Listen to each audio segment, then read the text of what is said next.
إياك نعبد وإياك نستعين صراط الذين أنعمت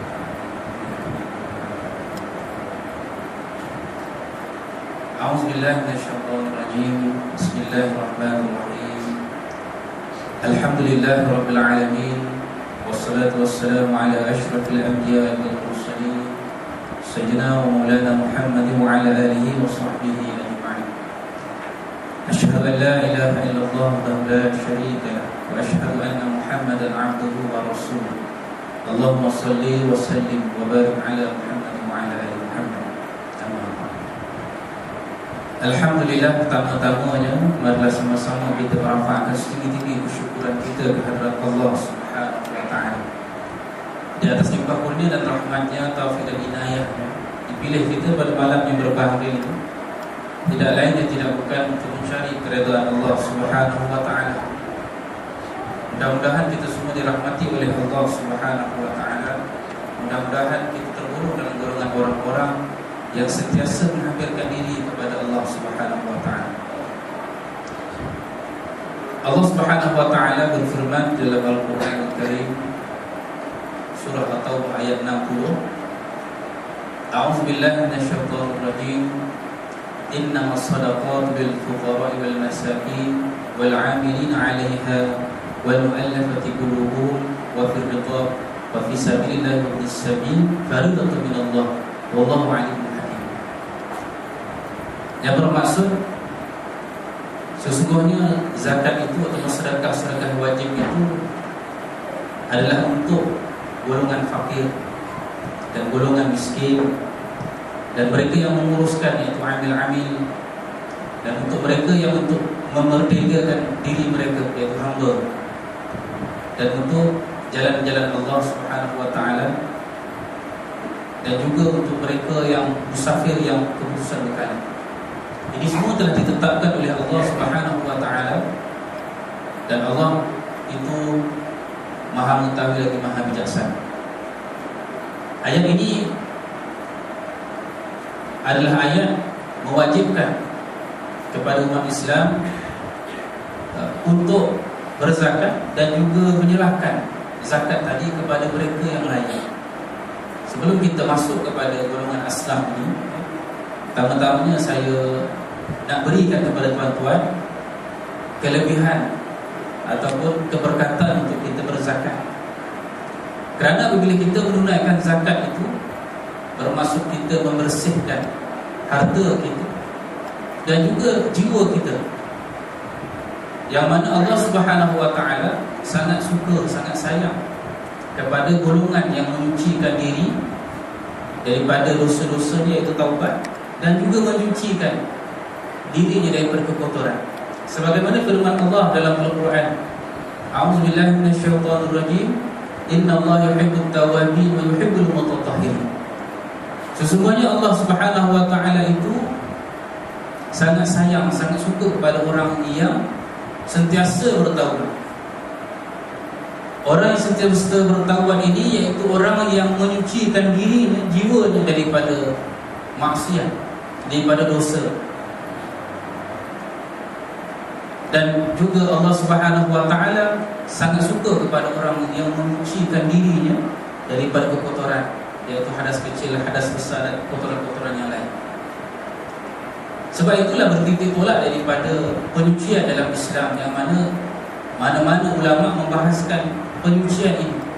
Kadang-kadang sampai setahun tak habis nak cerita tentang taharah. Dan ada umat Islam yang kadang-kadang dia gelap, dia memperlekeh-lekehkan perkara taharah ini, okay? Sampai kan dijadikan satu bahan jenaka, asyik-asyik taharah, asyik taharah. Sedangkan taharah itu tidak selesai lagi. Sampai bila-bila pun masih lagi banyak lagi perkara-perkara, bab-bab suci, sama ada penyucian yang zahir maupun penyucian yang batin. Sebab itulah dalam hal ini ulama menyatakan kullu ma'siyatin kullu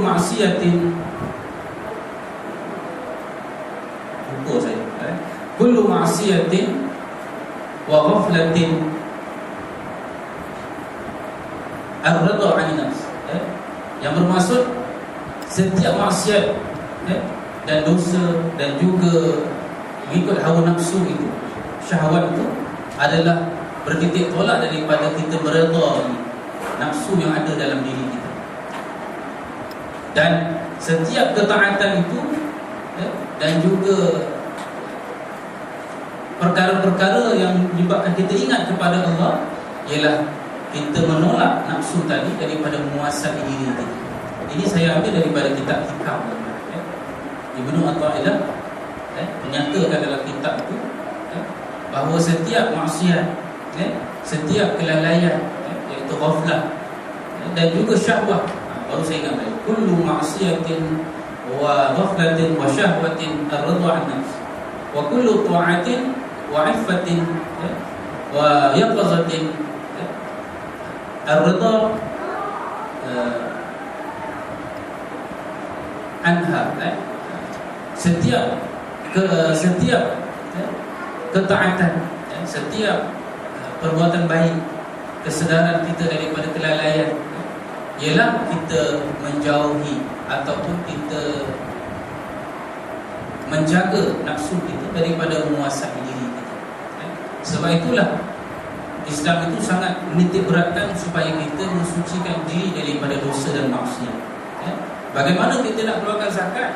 Orang nak terpanggil mengeluarkan zakat sedangkan dirinya diselubungi, dibebani dengan dosa-dosa dan maksiat. Dia tak nampak, tidak dapat hidayah daripada Allah Subhanahu wa ta'ala.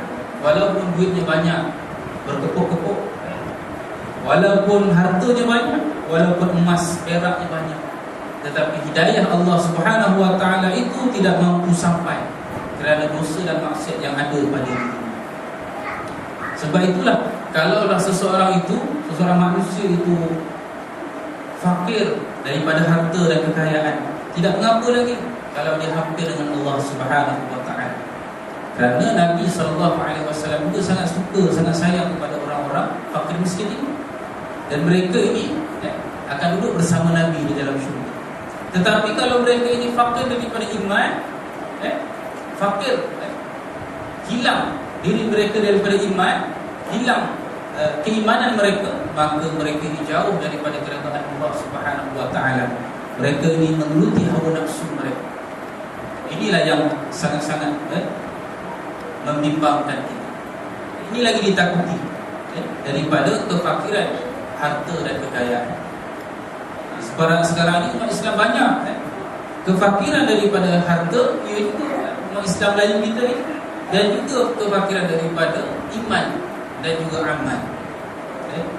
Tak boleh sebut, tak boleh tinggal juga. Kalau iman saja tidak beramal pun tak boleh, tak sempurna. Ada orang tuan-tuan, saya pernahlah buat siasatan di rumah-rumah asnaf fakir miskin ini, terjumpa seorang hamba Allah. Ceritanya ni atas langit saja. Saya pun kadang-kadang pelik. Daripada mula minum sampai ke rumah asnaf tadi, balik-balik cerita atas kayangan, cerita hakikat. Dia tidak jejak di dasar bumi. Sedangkan apa yang diceritakan itu semuanya salah, kefahamannya salah. Kita nak betulkan pun dia tak boleh betul. Dia cerita siapa sembah siapa. Kita ni sembah Allah Ustaz. Ustaz tu sembah Allah, Allah sembah Ustaz. Mana pula macam tu? Ini dah sesat. Dia terpengaruh dengan kitab-kitab ajaran-ajaran hakikat insan itu. Jadi banyaknya tuan-tuan. Ada kemungkinan di sini saya tak pasti. Saya pergi ke country home baru-baru ni. Ada seorang hamba Allah bercerita tentang perkara-perkara ini. Ini perlu dijauhi. Dia yakin beriman, tapi imannya itu ada perkara-perkara yang dia sendiri tidak faham. Apatah lagi jauh daripada beramal soleh ini. Sebab itu gandingan ini sentiasa digandingkan oleh Allah Subhanahu wa ta'ala. Nak membezakan orang itu beriman dan juga dia mesti beramal soleh. Sebab Nabi SAW, Nabi itu walaupun peringkat Nabi itu sangat tinggi di sisi Allah Subhanahu wa ta'ala, dijamin oleh Allah syurga, dan nama Nabi SAW itu berada di sisi Allah Subhanahu wa ta'ala di dalam syurga. Tetapi Nabi bangun malam tuan-tuan, Nabi itu bersembahyang sunat dan sebagainya sampai bengkak-bengkak kakinya, menangis air matanya. Kerana apa? Kerana cintakan Allah Subhanahu wa taala. Kerana risaukan umatnya. Kerana Nabi nak tunjukkan kepada umatnya, walaupun peringkat Nabi itu tinggi di sisi Allah Subhanahu wa taala dan juga di sisi manusia, tetapi Nabi SAW tidak lupa beriman dan juga beramal saleh. Itu kita nak pegang. Kalau kita beriman saja di lidah, kita bercakap, menceritakan perkara-perkara yang pelik-pelik, tetapi kita tidak beramal, akhirnya kita tidak sembahyang, akhirnya kita tidak puasa, akhirnya kita meninggalkan segala suruhan dan perintah Allah Subhanahu wa taala. Sebab itulah antara lain Allah Subhanahu wa taala turunkan kewajiban berzakat ini ialah menyucikan harta kita dan juga jiwa kita daripada sifat bakhil, sifat kedekut, sifat-sifat mazmumah yang lain. Tetapi rukun Islam itu tidak akan selesai, walaupun kita dah buat semua, tidak akan selesai sekiranya tidak dimulai dengan bertaubat kepada Allah Subhanahu wa taala. Itu baru kena tekankan. Ada orang kata, saya dah mengucap ustaz, saya dah sembahyang, saya dah berzakat, saya dah berpuasa, saya dah pergi haji dah, tetapi taubatnya belum sempurna, tuan-tuan. Tentulah amalannya itu belum sempurna. Walaupun dia dah buat semua, tapi taubatnya belum selesai. Ada tuan-tuan, kadang-kadang sampai kan ada bau arak lagi di mulut dia, walaupun dah bertahun-tahun minum arak, tuan-tuan. Ada seorang, tak sebutlah di mana, bukan daerah Gombak lah, daerah lain, pernah bercakap dengan saya, ini berbau arak. Pelik juga. Ini orang masjid juga. Ke mana lah bau arak ni? Saya diam je lah. Saya borak-borak bertanya dengan Nazir, dia cerita dulu ustaz dia dijahat kaki, Samsing dia dah taubat sekarang dia jadi siap masjid kan. Dia kata macam-macam dosa dia dah buat dah. Sekarang dia dah taubat, dulu masjid dia jadi jaga masjid.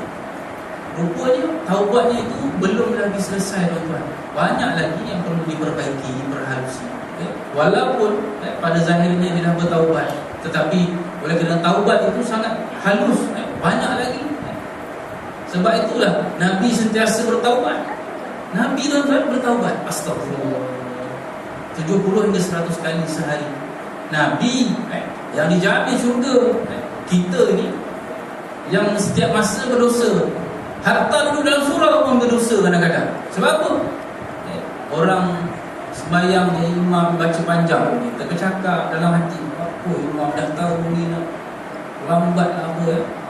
Lepas sembahyang zikir lagi, oh lambat lagi ni, nak makan dah, bau dah, macam-macam, dosa dah kan. Lepas tu ada ceramah pula, kita pula cakap lagi dalam hati, dosa tuan-tuan. Dalam ibadah pun ada dosa. Sebab tu tidak pelik orang sembahyang masuk neraka baik. Sebab apa? Sembahyang tapi dia lalai. Tubuh badannya sembahyang, Allahu Akbar, tapi hatinya tidak berada di hadapan Allah Subhanahu wa taala, tidak hadir di hadapan Allah Subhanahu wa taala. Begitu juga dia nak menunaikan zakat, tunaikan zakat tetapi bercakap, apalah zakat, lembaga zakat Selangor dah bagi zakat pun orang sana tak dibantu, orang sini tidak dibantu. Kalau cik tak nak bagi dah bagi dah. Ini bahaya, tuan-tuan. La tubtilu sadaqatikum bil manni wal adha. Jangan kita batalkan pula, kita dah bagi dah zakat tadi, kita bercakap. Atau kita bagi pada asnaf, pada orang fakir miskin, pada anak yatim, pada orang susah, kita bagi. Lepas tu kita pula cakap, ni betul ke ni? Betul ke awak ni fakir miskin ni? Ke awak ni menipu? Bagi-bagi juga, tapi kita bercakap. Ini Allah Ta'ala batalkan amal ibadah kita tadi. Sebab itulah Islam ini dia sangat halus dan diperhalusi lagi oleh ulama. Al-Quran itu disebutkan secara umum, dihalusi oleh hadis, sampai kepada ulama waris Nabi menghalusi lagi supaya kita senang memahami. Sebab itulah kita perlu sentiasa bersama